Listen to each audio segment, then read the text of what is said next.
Hello everyone, welcome to Hindi with Richa channel. आज की class में हम पढ़ने वाले हैं आधे अधूरे नाटक। आपको पता है हमारी यूजीसी नेट हिंदी की दिसंबर वाले एग्जाम के लिए यूनिट 8 हिंदी नाटक चल रही है। और अभी तक हमने काफी नाटक जो है अपने पूरे कर लिए हैं। तो आज हम नया नाटक शुरू करेंगे, आधे अधूरे नाटक को पढ़ते हैं। ठीक है, शुरुआत करते हैं अपनी नाटक की। देखो, आधे अधूरे नाटक का पहले प्रकाशन वर्ष देख लेते हैं, 1969। ठीक है, मोहन राकेश द्वारा लिखित ये नाटक है। यहाँ पर मैं आपको बता देती हूँ काफी इंपोर्टेंट चीज है। जैसे हम बुक ओपन करते हैं तो हमें ये मिलता है कि आधे अधूरे नाटक का पहली बार मंचन कब हुआ था, तो ये हमारे लिए इम्पोर्टेंट है। आधे अधूरे नाटक का पहला मंचन दिल्ली में देशांतर द्वारा श्री ओम शिवपुरी के निर्देशन में फरवरी 1969 में हुआ था। निम्नलिखित कलाकारों ने निम्न पात्रों की भूमिका निभाई थी। यहाँ पर जो पात्र है, यहाँ पर दिए हुए हैं जो नाटक में पात्र है कि किसने क्या भूमिका निभाई थी, वो यहाँ पर ये बता रहे हैं। ठीक है, तो यहाँ पर जो इम्पोर्टेंट है वो ये है कि आधे अधूरे नाटक का पहला मंचन कब हुआ था, कहाँ पे हुआ था, तो वो हमें याद रखना है। ठीक है, ये बिल्कुल जैसे ही आप बुक ओपन करते हो तो ये आपको मिलेगा। जो पीडीएफ मैंने आपको आधे अधूरे नाटक की भेजी हुई है टेलीग्राम पर, उसमें भी ये सब है, आपने देखा भी होगा। आगे चलेंगे। अभी एक तरह से भूमिका मान लीजिए, यह निर्देशक का वक्तव्य है। कौन देता है? ओम शिव पुरी, क्योंकि किसके निर्देशन में होता है? ओम शिव पुरी के। तो इसका नाम है निर्देशक का वक्तव्य, ओम शिव पुरी द्वारा ये बताया गया था, लिखा गया था। तो देखो यहाँ पर अगर आपको ये याद आ रहा होगा, तो जो हमारा मार्च में एग्जाम हुआ था, दिसंबर वाला 2022 का, उसमें ये लाइन आई हुई थी सबसे पहली लाइन, और पूछा था किसने कही है, तो आंसर था हमारा ओम शिव पुरी। आई होप, मुझे उम्मीद है कि आपको याद आ रहा होगा। अगर आपने पीवाईक्यू सॉल्व करे या आपने एग्जाम दिया होगा तो आपको बिल्कुल याद आ रहा होगा। और यदि आपने कुछ नहीं करा, ना तो पीवाईक्यू करे ना कभी पेपर देखा, तो बात अलग है। ठीक है, तो यहाँ पर ये निर्देशक का वक्तव्य, अगर हम इसको पढ़ लेते हैं तो एक तरह से हमें ये भी पता चल जाएगा नाटक की विषय वस्तु क्या है, कौन कौन से पात्र है। तो ये पढ़ना बहुत जरूरी है। बस मैंने ये किया है, जो इम्पोर्टेंट है उनको हाईलाइट पहले से ही कर दिया है। ये वाला जो निर्देशक का वक्तव्य है, ये हम लाइन बाय लाइन पढ़ेंगे, मुझे काफी महत्वपूर्ण लगा, तो इसे हम स्किप नहीं करेंगे। तो इसे हम लाइन बाय लाइन पढ़ना शुरू करते हैं। एक निर्देशक की दृष्टि से आधे अधूरे मुझे समकालीन जिंदगी का पहला सार्थक हिंदी नाटक लगता है। यह मौजूदा जीवन की विडंबना के कुछ एक साधन बिंदुओं को रेखांकित करता है। इसके पात्र, स्थितियां एवं मनस्थितियां यथार्थपरक और विश्वसनीय है। इसका गठन सुदृढ़ एवं रंगोपयुक्त है। पात्रों के परिवेश और परिस्थान रंग प्रभावों की दृष्टि से भली भांति संयोजित है। पूरे नाटक की अवधारणा के पीछे सूक्ष्म रंग चेतना निहित है। ठीक है, आधे अधूरे आज के जीवन के एक गहन अनुभव खंड को मूर्त करता है। इसके लिए हिंदी के जीवंत मुहावरे को पकड़ने की सार्थक प्रभावशाली कोशिश की गई है। यहाँ पर जो है आधे अधूरे नाटक की भाषा के बारे में बात हो रही है। पहले वाचन के समय ही मुझे इसकी भाषा में बड़ी कशिश लगी थी। कहना न होगा कि इस नाटक की एक अत्यंत महत्वपूर्ण विशेषता इसकी भाषा है। इसमें वह सामर्थ्य है जो समकालीन जीवन के तनाव को पकड़ सके, ये भी इम्पोर्टेंट है। इस नाटक की एक अत्यंत महत्वपूर्ण विशेषता इसकी भाषा है। इसमें वह सामर्थ्य है जो समकालीन जीवन के तनाव को पकड़ सके। शब्दों का चयन, उनका क्रम, उनका संयोजन, सब कुछ ऐसा है जो बहुत संपूर्णता से अभिप्रेत को अभिव्यक्त करता है। लिखित शब्द की यही शक्ति और उच्चरित ध्वनि समूह का यही बल है, जिसके कारण यह नाट्य रचना बंद और खुले दोनों प्रकार के मंचों पर अपना सम्मोहन बनाए रख सकी। ठीक है, आगे चलते हैं। जहां तक अधिनिरूपण का सवाल है, आधे अधूरे मेरे लिए कई दृष्टियों से अर्थवान है। यह आलेख एक स्तर पर स्त्री पुरुष के बीच के लगाव और तनाव का दस्तावेज है। वेरी वेरी इंपॉर्टेंट लाइन है, एग्जाम में पूछे जाने वाली ये लाइन है, इसको याद रखिएगा। महेंद्र नाथ सावित्री से बहुत प्रेम करता है। सावित्री भी उसे चाहती रही होगी, लेकिन ब्याह के बाद महेंद्रनाथ को बहुत निकट से जानने पर उसे उससे वितृष्णा होने लगी, क्योंकि जीवन से सावित्री की अपेक्षाएं बहुमुखी और अनंत है। अब महेंद्रनाथ की बेकारी की हालत में सावित्री बहुत कटु हो गई है। एक और घर को चलाने का ऐसा ही बोझ है, तो दूसरी ओर जिंदगी में कुछ भी हासिल न कर पाने की तीखी के चोट। अपने बच्चों के बर्ताव से अत्यंत तिक्त हुई सावित्री बची कुची जिंदगी को ही एक पूरे संपूर्ण पुरुष के साथ बिताने की आकांक्षा रखती है। यहाँ पर जो है इस नाटक की सबसे जो मेन पात्र है वो है सावित्री। ठीक है, और सावित्री के बारे में यहाँ पर बात हो रही है। सावित्री के पति का क्या नाम है? महेंद्र नाथ। ठीक है, पर यह आकांक्षा पूरी नहीं हो पाती, क्योंकि संपूर्णता की तलाशी शायद वाजिब नहीं। सावित्री की कमाई पर पलता हुआ बेकार महेंद्रनाथ दयनीय है। कभी जिस घर का वह गृह स्वामी था, आज उसी घर में उसकी हालत एक नौकर के समान है। अब वह केवल एक ठप्पा, एक रबड़ का टुकड़ा है। वह सावित्री के पुरुष मित्रों को जानता है, और जब तब उनका जिक्र करके अपने दिल की भड़ास निकालता रहता है। अपने कुचले आत्मसम्मान को बचाने की खातिर वह अक्सर शुक्र शनिचर घर छोड़कर चला जाता है, लेकिन कुछ घंटों बाद वापिस लौट आता है, थकारा पराजित, क्योंकि यही उसकी नियति है। यहाँ पर ये जो बात हो रही है ये महेंद्रनाथ की हो रही है। ठीक है, एक दूसरे स्तर पर यह नाट्य कृति पारिवारिक विघटन की गाथा है। इम्पोर्टेंट है। ठीक है, इस अभिशप्त कुटुंब का हर एक सदस्य एक दूसरे से कटा हुआ है। द- घर की त्रासदायक हवा से वे अपने और एक दूसरे के लिए जहरीले हो गए हैं। बड़ी लड़की मनोज रूपी हमदर्द द्वार को पाते ही बाहर निकल भागी है। मनोज जो है, सावित्री की जो बड़ी लड़की है बिन्नी, बिन्नी नाम है उसका, उसका पति का नाम है मनोज। ठीक है, लड़का पत्रिकाओं से अभिनेत्रियों की रंगीन तस्वीरें काटता हुआ उस मौके के इंतजार में है जब वह भी यहाँ से निकल सकेगा। अपने पिता के लिए उसके मन में है करुणा है, माँ के लिए आक्रोश। किसके? जो सावित्री का बेटा है, उसके अपने पिता के लिए तो उसके मन में करुणा और माँ के लिए आक्रोश। वह बड़ी बहन के प्रेम में विश्वास नहीं करता, उसे घर से निकालने का एक जरिया मानता है। छोटी लड़की माता पिता बहन भाई किसी के प्रति लगाव महसूस नहीं करती।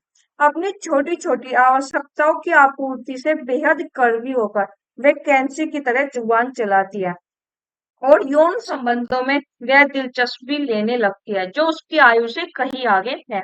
उसकी बदमिजाजी दिन पर दिन बढ़ती जाती है, क्योंकि पिता की बेकारी, माँ के पुरुष मित्रों और बड़ी बहन के घर से भाग जाने के कारण उसे बाहरी लोगों की कुत्सित बातें सुननी पड़ती है। ठीक है, यहाँ पर ये छोटी लड़की के बारे में इस पैराग्राफ में। दफ्तर और घर में दिन भर खटली सावित्री सिर्फ बिन्नी से ही थोड़ी सी सहानुभूति पाती है। बिन्नी कौन है? मैंने बताया सावित्री की बड़ी लड़की है बिन्नी।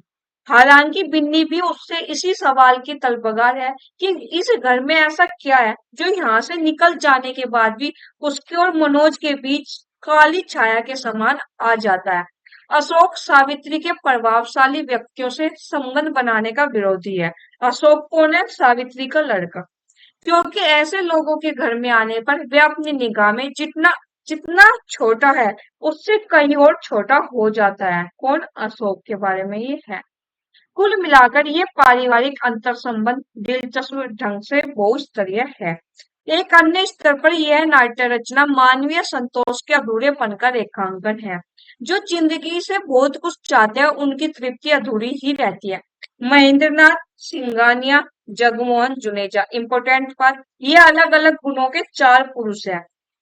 चुनाव के एक क्षण में सावित्री ने महेंद्रनाथ के साथ गांठ बांध ली और आगे चलकर अपने को भरा पूरा महसूस नहीं किया।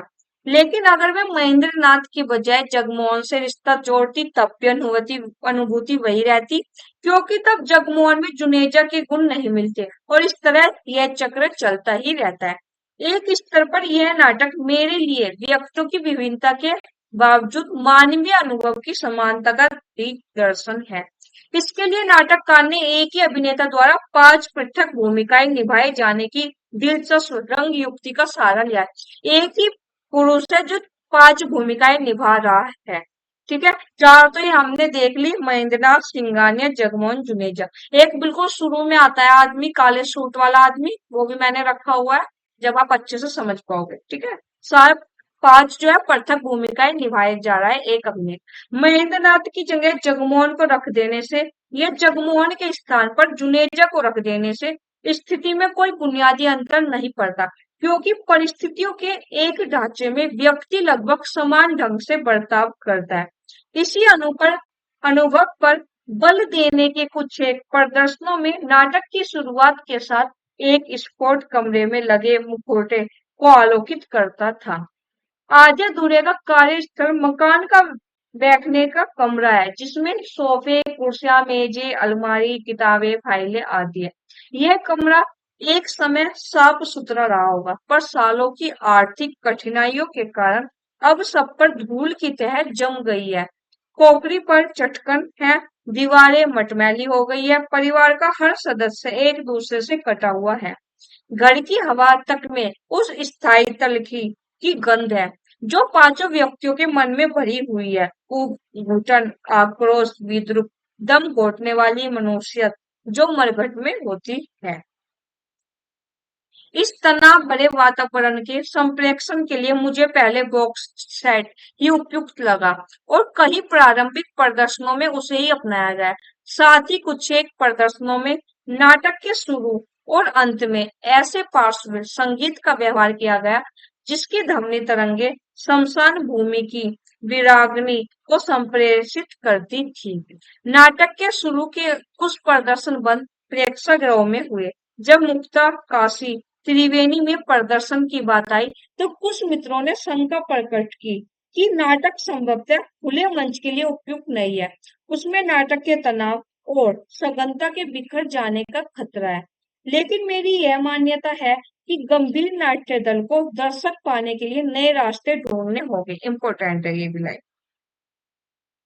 अगर नाट्यानुभूति देने में समर्थ है, अगर वह जिंदगी की महत्वपूर्ण उथल पुथल पर उंगली रखता है, तो हो सकता है कि बाहर सड़क पर कुछ आर्ट या किसी कार की हॉर्न की आवाज मंच पर की कलात्मक यात्रा में कोई रुकावट न डाल सके। मुझे संतोष है कि मेरा विश्वास सही साबित हुआ। बंद और खुले प्रेक्षागृह के अंतर से नाटक की प्रभावनीति पर कोई असर नहीं पड़ा। इसके बाद देखो जो इम्पोर्टेंट है वो मैं आपको बता देती हूँ, यहाँ पर ये चीज इम्पोर्टेंट है। प्रमुख अभिनेता को पांच भूमिकाएं करनी थी, इसके लिए वह केवल एक ऊपरी वस्त्र बदलता था। सबसे पहले काला सूट, काले सूट वाला आदमी, फिर कोट उतारकर केवल कमीज, महेंद्रनाथ। ये वो बता रहे हैं, वेशभूषा बता रहे हैं कि जब एक ही पुरुष पांच भूमिकाएं कर रहा था, क्या क्या जैसे महेंद्रनाथ की क्या भूमिका थी, वो यहाँ पर बताई गई है। फिर बंद गले का कोट व टोपी, सिंगानिया। आगे हाई नेक की कमीज, जगमोहन। और फिर लंबा कोट, जुनेजा। बिन्नी, किन्नी और अशोक की पोशाकों में कोई परिवर्तन नहीं था। केवल सावित्री दूसरे अंक के लिए साड़ी बदलती थी, क्योंकि वह स्थिति की मांग थी। तो यहाँ पर जो है ये हमारा कंप्लीट होता है। एक बार मैं कहूंगी कि एक बार खुद से भी पढ़ लीजिएगा, पीडीएफ मैंने टेलीग्राम पर दी हुई है। तो ये तो बात हुई हमारी जो शुरू में भूमिका कह लो या एक निर्देशक का वक्तव्य। इसको पढ़ने के बाद थोड़ा थोड़ा आपको समझ में आ गया होगा कि नाटक में है क्या। अब चलेंगे पात्र परिचय पर। वेरी वेरी इंपॉर्टेंट है पात्र परिचय। देखते हैं। सबसे पहले है काला सूट वाला आदमी, ठीक है, जो कि पुरुष एक, पुरुष दो, पुरुष तीन तथा पुरुष चार की भूमिकाओं में भी है। उम्र लगभग है 49-50, ठीक है, 49 से 50 के बीच में, काले सूट वाले आदमी की। ठीक है, आपको ना इनकी उम्र भी याद रखनी है और वेशभूषा भी याद रखनी है। इन चार पुरुष की तो रखनी है। पुरुष एक के रूप में वेशांतर कौन था? पतलून कमीज, जिंदगी से अपनी लड़ाई हार चुकने की छटपटाहट लिए। पुरुष एक की क्या थी? पतलून कमीज। पुरुष एक का नाम क्या था? सुविधा के लिए मैंने यहीं पर रख दिया है, ऐसा पात्र परिचय में नहीं दिया हुआ था बुक में, लेकिन जब नाटक पढ़ते हैं तो हमें पता चल जाता है पुरुष वन कौन है, पुरुष दो कौन है। तो पुरुष वन है महेंद्र नाथ, ठीक है। फिर पुरुष दो के रूप में क्या वेशभूषा है? पतलून और बंद गले का कोट, अपने आप से संतुष्ट फिर भी आशंकित। पुरुष दो कौन था? दो भी बता दिया, सिंगानिया, ठीक है। पुरुष तीन के रूप में पतलून टी शर्ट, हाथ में सिगरेट का डिब्बा, लगातार सिगरेट पीता, अपनी सुविधा के लिए जीने का दर्शन पूरे हाव भाव में। ठीक है। पुरुष 3 का क्या नाम था? जगमोहन। पुरुष 4 के रूप में कौन था? पतलून के साथ पुरानी काट का लंबा कोट, चेहरे पर बुजुर्ग होने का खासा एहसास, काइयापन। पुरुष 4 कौन था? जुनेजा। आपको इन्हें ऐसे ही याद रखना है, करम सिंह, महेंद्रनाथ, सिंगानिया, जगमोहन, जुनेजा। ठीक है, चारों पुरुष के आपको नाम याद होने चाहिए और इनकी वेशभूषा भी याद होनी चाहिए। ठीक है? आगे चलते हैं। स्त्री यानी कि सावित्री, उम्र 40 की छूती, चेहरे पर यौवन की चमक और चाह फिर भी शेष, ब्लाउज और साड़ी साधारण होते हुए भी सुरुचिपूर्ण, दूसरी साड़ी विशेष अवसर की। ठीक है, स्त्री का नाम क्या था? सावित्री। बड़ी लड़की, उम्र 20 से ऊपर नहीं, भाव में परिस्थितियों से संघर्ष का अवसाद और उतावलापन, कभी कभी उम्र से बढ़कर बड़प्पन, माँ से साधारण, पूरे व्यक्तित्व में एक बिखरा। बड़ी लड़की का नाम क्या था? बिन्नी। छोटी लड़की, उम्र 12 और 13 के बीच, भाव, स्वर, चाल, हर चीज में विद्रोह, रोक पर एक मोजे में सुराग। ये छोटी लड़की कौन है? किन्नी। बड़ी लड़की का नाम बिन्नी, छोटी लड़की का नाम किन्नी। फिर लड़का, सावित्री की यहाँ पर बात हो रही है, सावित्री की बड़ी लड़की, छोटी लड़की और सावित्री का लड़का। उम्र 21 के आसपास, पतलून के अंदर दबी भड़कीली बुसर्ट धूल धुलकर घिसी हुई, चेहरे से यहाँ तक कि हंसी से भी झलकती खास तरह की कड़वाहट। लड़के का नाम क्या है? अशोक। और उसे जो है प्यार से क्या बुलाते हैं घर पे? शोक ही बुलाते हैं, ये भी याद रखेगा। और बिन्नी का पति मनोज। ठीक है, ये पात्र हो गए हमारे चार। तो इधर महेंद्रनाथ, सिंगानिया, जगमोहन, जुनेजा, उसके बाद सावित्री, बिन्नी, किन्नी, अशोक, मनोज। ठीक है, तो यहाँ पर हमने पात्र देख लिए, उसकी एक तरह से भूमिका जो है विषय वस्तु में पता चल गई। अब हम यहाँ पर देख लेते हैं, ये देखो ऐसे बुक में पेज था जो का, तो मैंने यहाँ पर रख दिया आपकी सुविधा के लिए, पीछे मैं आपको भी बता कर आई। उसके बाद है फिर यहाँ पर कार्यस्थल बताया कि क्या था, मतलब कहाँ पर जो है नाटक की क्या था। मध्य वित्तीय स्तर से रहकर निम्न मध्य वित्तीय स्तर पर आया एक घर, सब रूपों में इस्तेमाल होने वाला वह कमरा जिसमें उस घर के व्यतीत स्तर के कहीं एक टूटते अवशेष, sofa set, dining table, cupboard और ड्रेसिंग टेबल आदि किसी न किसी तरह अपने लिए जगह बनाए हैं। ये आप देख लीजिएगा, मुझे इतने ठीक है। हो सकता है तो बस ये ऊपर की 2-3 पंक्ति देकर ये पूछ सकते हैं कि किसकी, कौन से नाटक के बारे में यहाँ पर बात हो रही है, तो आधे अधूरे। ठीक है, अब यहाँ पर एक काले सूट वाला आदमी, यहाँ से जो है नाटक हमारा शुरू होता है। ठीक है, यहाँ पर हम आगे चलेंगे, आगे हम यहाँ पर देखेंगे अपनी प्रमुख पंक्तियां। मैंने आपको बता दिया नाटक कहाँ से शुरू होता है? काले सूट वाले आदमी से। ये उसकी कुछ पंक्तियां हैं, देख लीजिएगा आप लोग। हम चलेंगे महत्वपूर्ण पंक्ति की तरफ। तो यहाँ पर है आद्य अधूरे नाटक की महत्वपूर्ण पंक्ति, हम देखना शुरू करते हैं। सबसे पहली पंक्ति है पुरुष एक की। पुरुष एक कौन था? महेंद्रनाथ। मैं नहीं शुक्र मानता, जब जब किसी नए आदमी का आना जाना शुरू होता है यहाँ, मैं हमेशा शुक्र मानता हूँ। पहले जगमोहन आया करता था, फिर मनोज आने लगा था। इम्पोर्टेंट है। उसके बाद बड़ी लड़की की है पंक्ति, ये वेरी वेरी इंपॉर्टेंट है ये वाली पंक्ति। वजह सिर्फ वह हवा है जो हम दोनों के बीच से गुजरती है। फिर ये वाली पंक्ति इंपॉर्टेंट है बड़ी लड़की की। मैं शायद समझा भी नहीं सकती, किसी दूसरे को तो क्या अपने को भी नहीं समझा सकती। ये फिर बड़ी लड़की की पंक्ति है। दो आदमी जितना ज्यादा साथ रहे, एक हवा में सांस ले, उतना ही ज्यादा अपने को एक दूसरे से अजनबी महसूस करते हैं। इम्पोर्टेंट। उसके बाद फिर ये पंक्ति इंपॉर्टेंट है बड़ी लड़की की। एक गुबार सा है जो हर वक्त मेरे अंदर भरा रहता है और मैं इंतजार में रहती हूँ जैसे कि कब कोई बहाना मिले जिससे उसे बाहर निकाल दूं। इम्पोर्टेंट। आगे फिर ये भी बड़ी लड़की के, मैं इस घर से ही अपने अंदर कुछ ऐसी चीज लेकर गई हूँ जो किसी भी स्थिति में मुझे स्वाभाविक नहीं रहने देती। इम्पोर्टेंट और एग्जाम में आई हुई पंक्ति है। ठीक है, ये पंक्ति पहले एग्जाम में आ चुकी है। ये फिर स्त्री की पंक्ति है। मनोज आज जो तुमसे कहता है ये सब पहले जब खुद यहाँ आता रहा है, रात दिन यहाँ रहता रहा है, तब क्या उसे नहीं पता चला कि ये इम्पोर्टेंट है। तो ये बड़ी लड़की की इम्पोर्टेंट है। कहाँ छिपी है मनु वह मनुष्य चीज जो वह कहता है मैं इस घर से अपने अंदर लेकर गई हूँ। कौन कहता है? बड़ी लड़की की पंक्ति है, किसके बारे में हो रही है कि कहाँ छिपी है वह मनोज जी, जो वह कहता है, वह कौन है इसमें, मनोज। ठीक है, जो मनोज कहता है मैं इस घर से अपने अंदर लेकर गई हूँ। फिर यहाँ पर ये पुरुष एक की पंक्ति है, कितने साल हो चुके हैं मुझे जिंदगी का भार ढोते, उनमें से कितने साल बीते हैं मेरे इस परिवार की देख रेख करते, और उस सब के बाद मैं आज पहुंचा का हूँ यहाँ की, जिसे देखो वही मुझसे उल्टे ढंग से बात करता है, जिसे देखो वही मुझसे बदतमीजी से पेश आता है। किसकी पंक्ति है, पुरुष एक की, पुरुष एक यानी महेंद्रनाथ। फिर ये भी पुरुष एक की पंक्ति है, मैं जानना चाहता हूँ कि मेरी क्या यही हैसियत है इस घर में कि जो जब जिस वजह से जो भी कह दे मैं चुपचाप सुन लिया करूं। कि ये पुरुष एक की पंक्तियां, वे सब तो एक रबर स्टैम्प के सिवा कुछ समझते ही नहीं मुझे, सिर्फ जरूरत पड़ने पर इस स्टैम्प का ठप्पा लगाकर। इम्पोर्टेंट है, ये हमने उसमें भी देखा, शुरू में पढ़ रहे थे जब हम, एक निर्देशक का वक्तव्य।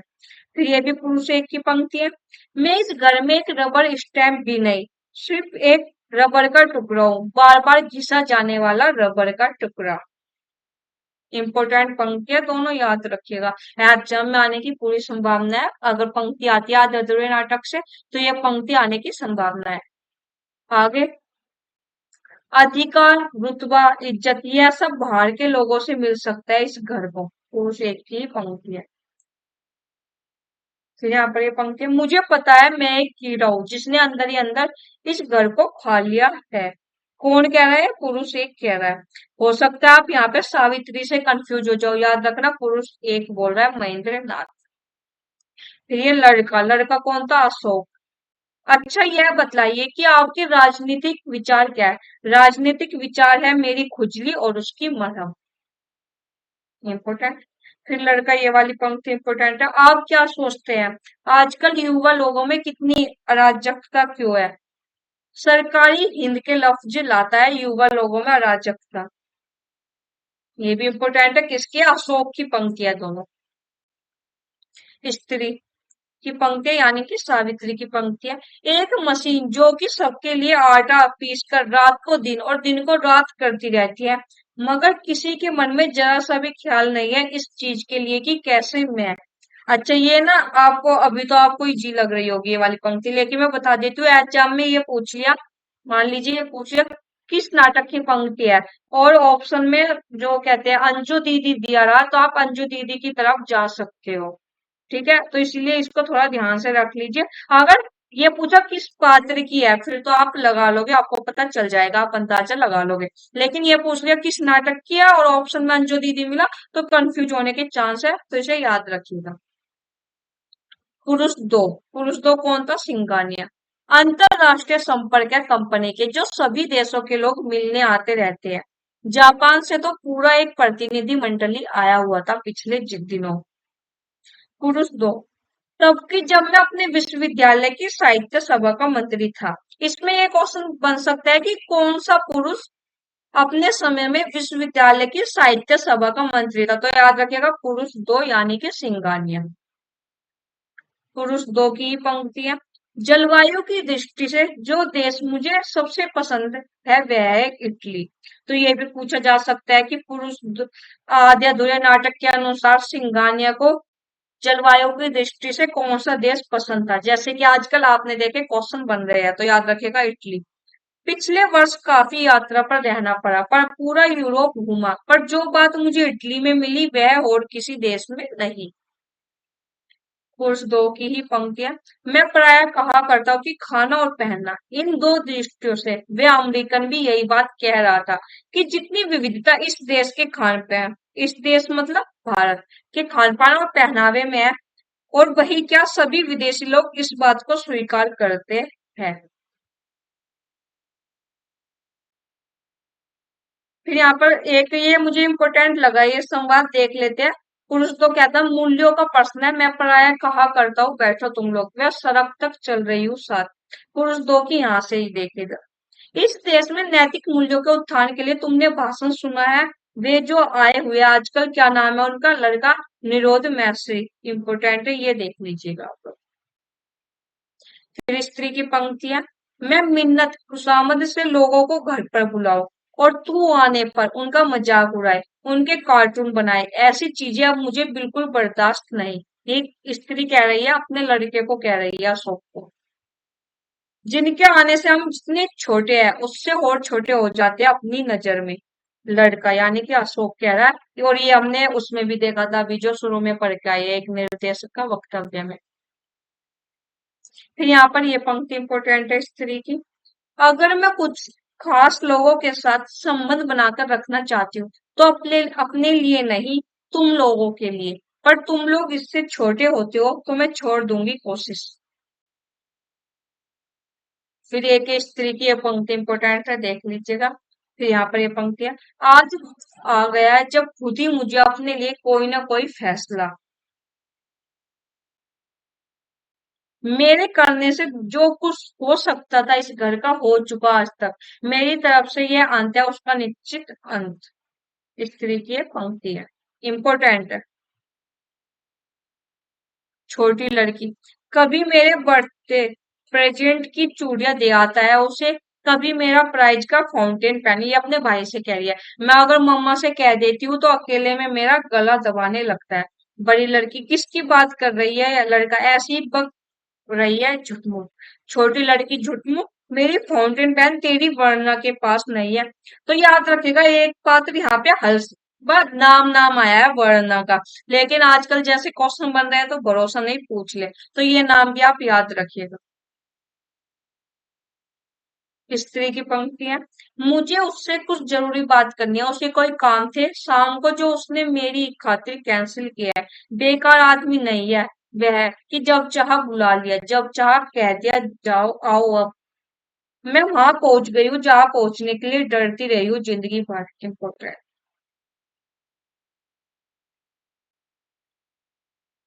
सोचने से कुछ होना हो तब तो सोचे भी आदमी। कल और आज में फर्क होता है। दोनों पंक्तियां स्त्री की है।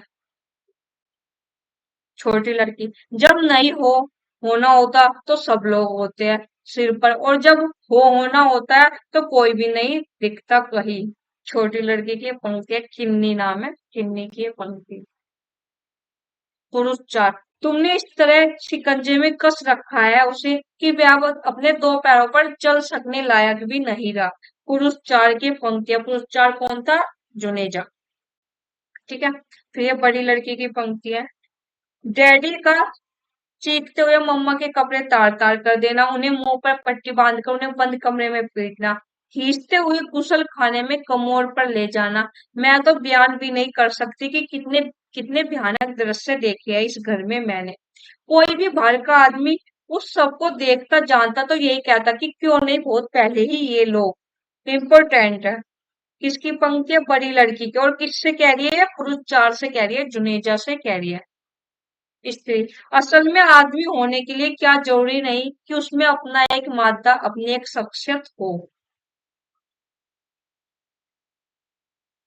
इसलिए कह रही हूँ, जब से मैंने उसे जाना है मैंने हमेशा हर चीज के लिए उसे किसी न किसी का सहारा ढूंढते पाया, खास तौर से आपका। यह कहना चाहिए या नहीं जुनेजा से पूछ लूं, वहां जाना चाहिए या नहीं जुनेजा से राय कर लूं, कोई छोटी से छोटी चीज खरीदनी है तो भी जुनेजा की पसंद से, कोई बड़े से बड़े खतरा उठाता है तो भी जुनेजा की सलाह से, यहाँ तक कि मुझसे ब्याह करने का फैसला भी कैसे किया उसने जुनेजा के हामी भरने से। यहाँ पर जो है ये स्त्री सावित्री, यहाँ पर बात चल रही है महेंद्रनाथ के बारे में। और किससे कह रही है? जुनेजा के, जो पुरुष चार है जुनेजा उससे कह रही है, उनका संवाद चल रहा है। और किसके बारे में चल रहा है? महेंद्रनाथ के बारे में यहाँ पर जो है ये संवाद चल रहा है। और ये काफी लंबा, देखो यहाँ पर संवाद है, मैंने रखा हुआ है पूरा संवाद, जो कि बिल्कुल नाटक के आखिरी में है और इम्पोर्टेंट है। स्त्री, वह खुद एक पूरे आदमी का आधा चौथाई भी नहीं है। ठीक है, आगे चलते हैं। यहाँ पर ये पुरुष चार की पंक्ति, एक औरत को इस तरह चलना चाहिए, इस तरह बात करनी चाहिए, इस तरह मुस्कुराना चाहिए। क्यों तुम लोगों के बीच हमेशा मेरी पोजीशन खराब करती हो? और वही महेंद्र जो दोस्तों के बीच दब्बू सा बने हल्के हल्के मुस्कुराता है, घर आकर एक दरिंदा बन जाता है, पता नहीं कब किसे नोच लेगा, कब किसे फाड़ खाएगा। ये पंक्ति है स्त्री की।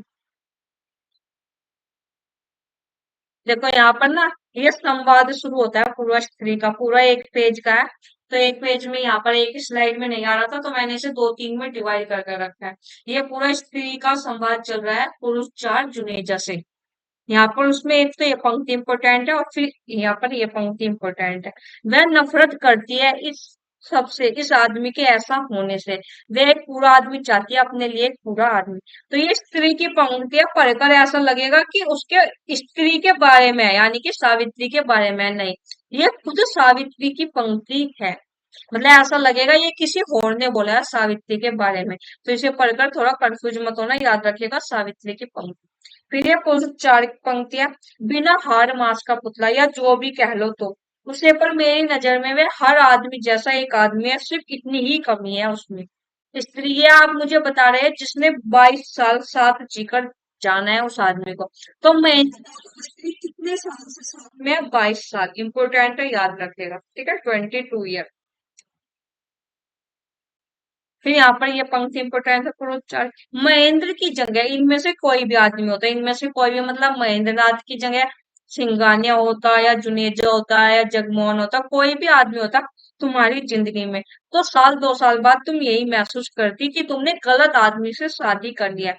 उसकी जिंदगी में भी ऐसे ही कोई महेंद्र, कोई जुनेजा, कोई शिवजीत या कोई जगमोहन होता, जिसकी वजह से तुम यही सब सोचती। अच्छा, एक बात है, हमें सब जगह तो मिलता है सिंगानिया, लेकिन यहाँ पर उसका नाम दिया हुआ है शिवजीत। तो याद रखिएगा जो पुरुष दो है उनका जो पूरा नाम है, मुझे ऐसा लग रहा है क्लियर तो कहीं नहीं लिखा, लेकिन हर जगह महेंद्र, जुनेजा, जगमोहन, तो चारों पुरुष की बात हो रही है। तो जो हमारा पुरुष दो है यानी सिंगानिया, तो उसका नाम क्या था? शिवजीत। ठीक है। आपने भी नाटक पढ़ा होगा तो आपने भी ये बात महसूस की होगी, तो ये याद रखिएगा। इम्पोर्टेंट मुझे ये लग रहा है, ठीक है। और जितना मैंने नाटक पढ़ा है इसको, मतलब कंप्लीट नाटक पढ़ा, तो शिवजीत दो जगह नाम आया है। देखो, एक बार यहाँ पर आया है, जुनेजा के बाद जिससे कुछ दिन चकाचौंध रही तू, वह था शिवजीत। एक बड़ी डिग्री, बड़े बड़े सा, तो पूरी दुनिया घूमने का अनुभव। पूरी दुनिया घूमने का अनुभव किसे था? पुरुष तो जो बात बना रहा था शुरू में, हमने देखा भी इटली वगैरह यूरोप टूर पे गया, तो वो पुरुष दो था और नाम इन्होंने दिया है शिवजीत। तो उनका नाम था, पुरुष दो का पूरा नाम शिवजीत सिंगानिया, याद रखिएगा, ठीक है। या कोई कौन होता जिसकी वजह से तुम यही सब सोचती, यही सब महसूस करती, क्योंकि तुम्हारे लिए जीने का मतलब रहा है कितना कुछ एक साथ होकर, कितना कुछ एक साथ पाकर, और कितना कुछ एक साथ ओढ़कर जीना। ठीक है। फिर ये पुनरुच्चार की पंक्तियां, यहाँ पर ये जो है हमारा नाटक की महत्वपूर्ण पंक्तियां समाप्त होती है यहाँ पर। अब हम यहाँ पर जो है हमने महत्वपूर्ण पंक्तियां देख लिया, अब आगे चलेंगे आलोचनात्मक समीक्षा की तरफ। हिंदी साहित्य का दूसरा इतिहास, बच्चन सिंह। इसमें जो इम्पोर्टेंट है यहाँ पर मैंने जो है मार्क किया हुआ है, और इसमें काफी पंक्ति जो नाटक की है वो यहाँ पर दी हुई है। तो जब ये कोई पंक्ति ऐसी होती है जो नाटक में दी हुई रहती है नाटक में, और वे ऐसी बुक में मिल जाती है, तो ये पंक्ति ज्यादा इंपॉर्टेंट हो जाती है। ठीक है, तो एक बार हम इसको पढ़ लेते हैं। आधे अधूरे एक विवादास्पद नाटक है। विवाद का मुख्य मुद्दा नाट्य प्रयोग है। कुछ लोग इस प्रयोग को सार्थक और कुछ लोग चमत्कारिक मानते हैं। जहां तक कथा का संबंध है, कुछ लोगों की दृष्टि में वह समकालीन जीवन को यथार्थ स्तर पर उजागर करता है, और कुछ लोगों की दृष्टि में उसके जीवन की गहरी समस्याएं नहीं ली गई है। ये दोनों मत आधे भी है, अधूरे भी, पर सत्याकांश दोनों में है। किंतु इसमें कोई संदेह नहीं कि अपने नवीन नाट्य प्रयोग के कारण ही यह लोगों का ध्यान आकृष्ट कर सका है। ठीक है, उसके बाद यह पंक्ति इंपोर्टेंट है। उत्तर स्वच्छंदतावादी साहित्य में न जीवन की पूर्णता मिलेगी और न विधान की। इसके पहले के साहित्य में जीवन की भी पूर्णता होती थी और रचना विधान की भी, पर अब कविता, कहानी, उपन्यास और नाटक का खुलेपन में होता है, क्योंकि किसी वस्तु या समस्या का अंतिम समाधान नहीं होता। इम्पोर्टेंट है, बच्चन सिंह की ये पंक्ति है। आगे चलेगा हम नाटक की तरफ। इस मध्यवर्गीय परिवार का केंद्रीय पात्र सावित्री है, जो किसी पूर्ण पुरुष को पाकर अपने अधूरेपन को भरना चाहती है। पति उसकी कमाई खाता है। उसके विषय में सावित्री कहती है, आदमी होने के लिए क्या यह जरूरी नहीं कि उसमें अपना एक मादा, अपनी एक शख्सियत हो। वह खुद एक आदमी का आधा चौथाई भी नहीं है। इम्पोर्टेंट, और हम पीछे भी देखकर आए हैं। ठीक है। पुरुष एक दो तीन चार सभी एक ही नौका के सवार है, मुखौटे अलग अलग पर चेहरा एक। सावित्री अपनी पूर्णता के लिए सभी से संपर्क स्थापित कर चुके हैं, किंतु सभी आधे अधूरे हैं। पुरुष चार यानी कि जुनेजा सावित्री के भ्रम को तोड़ते हुए कहता है, मैं इंद्र की जगह इनमें से कोई भी होता तुम्हारी जिंदगी में तो साल 2 साल बाद तुम यही महसूस करती। ये हम पढ़ कर आए अभी पीछे। ठीक है, ये पंक्ति है, इसको भी देख लेना, इंपॉर्टेंट है, पुरुष चार की पंक्ति है। तो उसके बाद ये पुरुष चार की यहाँ पर पंक्ति है जो हम अभी सब पीछे देख कर आए हैं। तो बस मैंने मार्क की है ताकि आप इनको थोड़े ध्यान से देख ले, क्योंकि ये इंपॉर्टेंट पंक्तियां हैं। फिर यहाँ पर ये तो हुई हिंदी साहित्य का दूसरा इतिहास बच्चन सिंह की बुक से। ये है पेज यहाँ पर आधुनिक हिंदी साहित्य का इतिहास बच्चन सिंह की बुक से है। लगभग सेम ही है, दोनों बुक का पेज इसीलिए रखा है, थोड़ा बहुत अगर अंतर हो तो वो रह ना जाए, अगर एग्जाम में कुछ पूछ रहे हो तो ऐसा ना हो कि हमारा रह जाए। तो ये आधुनिक हिंदी साहित्य का इतिहास बच्चन सिंह की बुक से है। और ये आप देख लो फिर से वही पंक्ति रिपीट हुई है, क्योंकि दोनों बुक लिखी तो एक ही राइटर ने है, बच्चन सिंह ने। ठीक है, इसको आप देख लीजिएगा। सबसे इम्पोर्टेंट जो मुझे लगा, कोई चाहे तो इसे व्यर्थता बोध का नाटक भी कह सकता है। किसकी पंक्ति है? बच्चन सिंह की। किस नाटक को बोला है ऐसा? आद्य अधूरे नाटक को। वेरी इंपॉर्टेंट है, आखिरी लाइन है पर इंपॉर्टेंट है। ठीक है, तो यहाँ पर ये आलोचनात्मक समीक्षा हमने देख ली। हमारा आद्य अधूरे नाटक कंप्लीट होता है आज। कल को हम करेंगे मॉर्निंग में 11 बजे एमसीक्यू। अगर आधी समझ में नहीं आया है तो उसमें पूछ लीजिए, या आपको कोई डाउट है हम लाइव क्लास में बाद की 5 मिनट में बात कर लेते हैं, जो भी आपका डाउट होता है। तो काफी लोगों के पर्सनल मैसेज आते हैं इंस्टा पे या टेलीग्राम पे। देखो पहले मैं क्या था, लाइव क्लास नहीं लेती थी, लेकिन अब मैं लाइव क्लास लेती हूँ। तो आप लोग प्रयास क्या कीजिए कि लाइव क्लास में ही आकर पूछ ले, अगर कोई जरूरी बात है या कुछ जरूरी पूछना है एग्जाम से लेकर तो बात अलग है, वरना आप प्रयास कीजिए कि लाइव क्लास में पूछ ले। काफी बच्चों के मैसेज आते हैं बुक के बारे में, बुक मैंने आपको 1000 बार बताई है और वीडियो पे अपलोड की हुई है, तो थोड़ा उस वहां से देख लिया कीजिए। ठीक है, सबको पर्सनल अगर मैं बुक के नाम बताने लगी तो पूरा दिन इसी में चला जाएगा। तो थोड़ा आप भी समझिए कि जो है आपको अगर बुक देखनी है बुक, तो यहाँ चैनल पर मैंने जो है सिलेबस के साथ बुक अपलोड की हुई है, वीडियो भी बनाई हुई है और पीडीएफ भी है टेलीग्राम चैनल पर, तो वहां से आप देख लिया कीजिए। ठीक है, आद्य अधूरे नाटक हम कल को एमसीक्यू सॉल्व करेंगे मॉर्निंग में 11 बजे लाइव क्लास में। ठीक है, और आज की क्लास कैसी लगी एक बार बता दीजिएगा। अभी तक हमारी जितनी क्लास हुई है अवेलेबल है, देख लीजिएगा यूट्यूब पर ही प्लेलिस्ट वाले ऑप्शन में। और आपको पीडीएफ चाहिए तो टेलीग्राम चैनल से जुड़ जाइए। काफी बच्चों का मैसेज आता है टेलीग्राम से कैसे जुड़े, तो सबसे पहले तो आप अपने फोन में टेलीग्राम ऐप को डाउनलोड कर लीजिए और यहाँ पर मैंने डिस्क्रिप्शन में लिंक दिया हुआ है, उस पर क्लिक करोगे तो आप हमारे ग्रुप से जुड़ जाओगे। दूसरा तरीका है टेलीग्राम ओपन करने के बाद हिंदी विद रीचा सर्च करोगे तो भी आपको हमारा ग्रुप मिल जाएगा।